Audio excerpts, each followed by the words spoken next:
Well, we're unpacking a lot of details here this morning. I'm joined with Trooper John Datillo with Washington State Patrol. You were telling me just a few minutes ago the victim in this, the motorcyclist, a 48-year-old woman from Tacoma. Can you explain to me what you know so far about what's happened? So just after 3 a.m. this morning, approximately 3:17, we received reports of a vehicle versus motorcycle collision.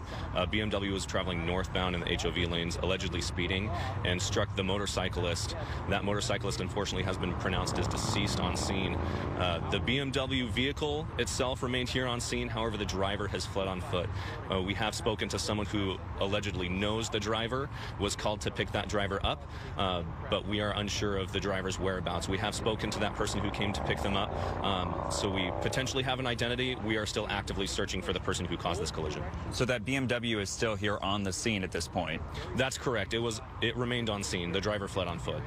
And so right now, what would your message be to the person who was driving this BMW? Because this was a pretty traumatic crash, a pretty big scene. Yeah, obviously, we want to know who you are, and we want to make sure that we're able to talk to you. Obviously, you caused a pretty significant crash, a pretty significant backup. We need to be able to interview you. From what I understand, the impact with this BMW hitting this motorcycle actually threw the motorcyclist over into the southbound side. Is that correct? That is correct. So what happened after that? Did people stop to try to help, or?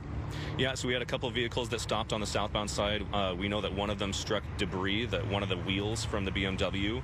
So we did have people that stayed on scene and were able to talk to us about what they observed after the collision. Can you talk about the significance of this crash scene?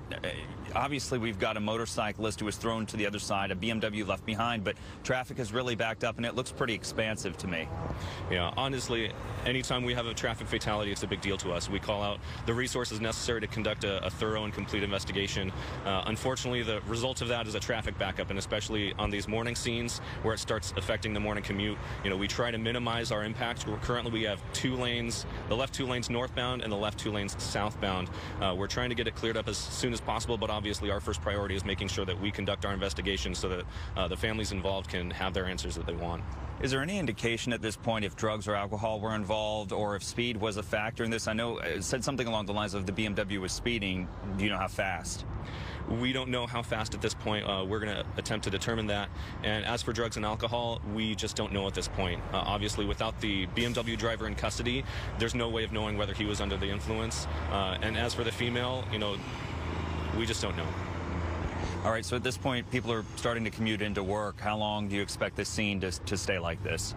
Up to a few hours from now. Like I said, our investigation, we go as in-depth as we need to. So right now, they're painting the scene, they're taking measurements, they're going to end up mapping out the scene, potentially flying a drone overhead, and that could take up to a couple hours. I just have to say, final thoughts here. Just such a gruesome thing, something like this to happen. It's very sad for the woman involved, the one who was hurt in this crash, killed in this crash. Yeah, obviously our hearts go out to her family and to the families of both parties involved. Obviously, the person's family who ran from the scene, it's going to be traumatic for them as well. We do our best, like I said, to get those answers for both involved parties so that, we can make sure that they have the answers that they need. Trooper Datillo, thank you for being here with us this morning. We appreciate you, and we're going to continue with coverage of this crash here all through the morning. But for now, we're live here in Fife. Dan Griffin, Fox 13 News.